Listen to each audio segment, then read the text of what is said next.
can go in the playoffs. First, though.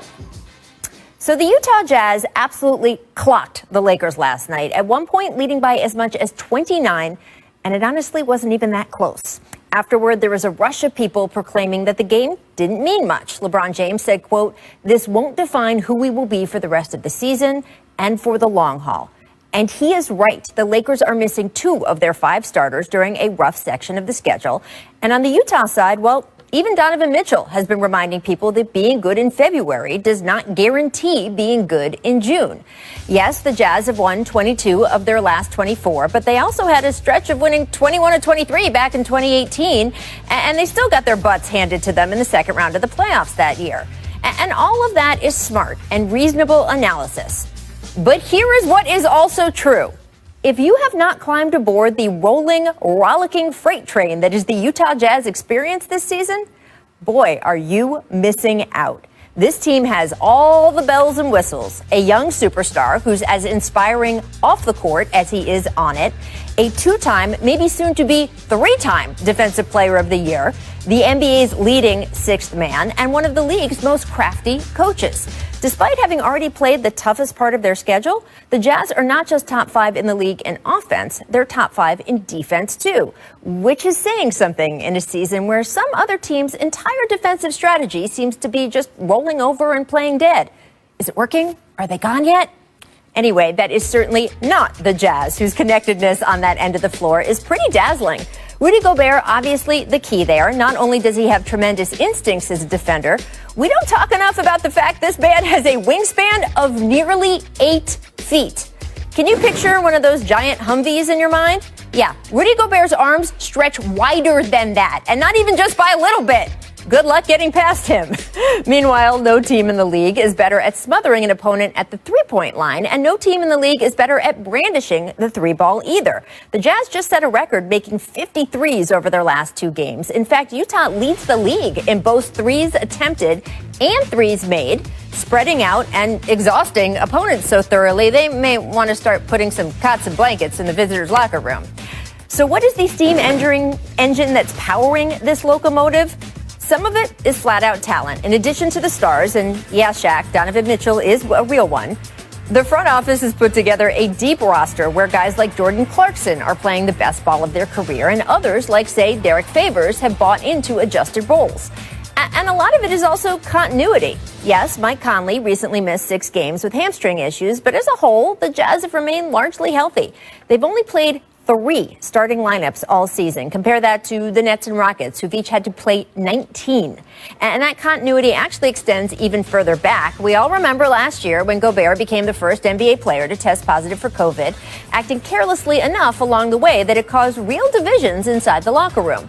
But it's what happened after that's really worth noting, that Gobert was both publicly and privately contrite, not just talking the talk, but walking the walk, that the team was then thrown in the bubble together, where they were just forced to iron things out, rebond, friendships slowly reforming over bad coffee and monster games of ping pong. Of course, they then flopped a bit in the playoffs, snarfing up a 3-1 series lead to Denver, and that performance has many around the league still a bit skeptical of whether the Jazz are true contenders now, or just a really hot team built for the regular season. And it's a fair question to at least ask, and last night's game isn't going to tell you the answer. Playoff basketball is just different. We don't know yet whether a Donovan and Rudy 1-2 punch is enough to best a LeBron and AD or Kawhi and PG combo, or eventually match up against KD, Kyrie, and James Harden. That is a lot of Ks there. The truth, though, is that right now, the answer to that isn't actually knowable, and it also doesn't really matter yet. Yes, eventually, we will see where this freight train is headed. But for right now, what we really should be doing is enjoying the ride. So, I got my guys here. Fizz, we got you back. Thank you for joining us. Robert, what can you tell us is the single biggest reason for you that the Jazz are dominating the league right now? I think if you look at the way they play defensively is the key. They have a great shot blocker. A lot of teams have good shot blockers. They have a great shot blocker. When you have that type of guy behind you, you can get up on guys, run them off that 3-point line, and funnel them to Gobert. Think about it. You got Gobert. You just mentioned how long he is. He's going to block everything that comes in there, and that scares people. So now they're taking bad shots. They're forcing up threes. They're doing things out of their nature they didn't want to do. So It's all about pressing up. It reminds me of all the great teams I played on. You got Tim Duncan behind you. You got Shaq. You got Dream. When you have great shot blockers, big men who can clog the paint, you got that freedom to play on that on that 3-point line, run them off, say, go ahead. Go in there and get your shot blocked, and then we're going to start a break. Love that. Coach Fizz, if you were preparing a team to face Utah, what would you most worry about them right now offensively and defensively? Well, the thing, I think that really makes them unique to take Robert's, statement a step further is defensively and offensively, they got an incredible amount of trust.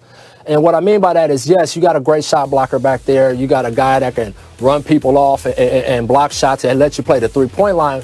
But you got to have trust if you're Rudy Gobert that your backside is going to protect you when you go chasing shots. And they have that trust on both offense and defense. Offensively, they are built where it doesn't matter who has the ball, someone is going to have the capabilities to make a play. It's not built around a star. And so every night you see their stat line, different guys are taking advantage of the situations every night. Donovan Mitchell's the man. He can play, but ultimately everyone gets to contribute in this system, and it's beautiful to watch because it's all based on team. Yes, Snyder has made a good coaching adjustment. He's going to Clarkson and say, hey, yo, Clarkson, you got talent. Go out and do your thing. We're going to get you your shots. And I think that's the biggest key. Clarkson is getting his shots. But if you watch him in the game last night, he had a shot. He passed it up and gave it to another guy with a better shot. The old Clarkson would have forced that up. And that's contagious. The whole team are giving up shots easily for guys to get easier shots. And when you're playing basketball like that, it's flat out beautiful. They're getting the most out of everyone. That's a tribute to the coaching staff, but also, of course, to the players themselves. You mentioned Jordan Clarkson's growth and maturity. I mentioned Derek Favors a few minutes ago. Here's a guy who had a bigger role when he was with the Jazz last time, came back, and is now accepting a different role. And you guys always talk about being a star in your role. Every single guy on that team is contributing something important and feels like they're contributing something important. And that does matter as you get toward the playoffs. So, again, I agree with everyone who said last night didn't tell us much. That's because we already knew the Utah Jazz were really, really, really, really good. All right, I want to get to today's difference maker, brought to you by CarMax. Take a look.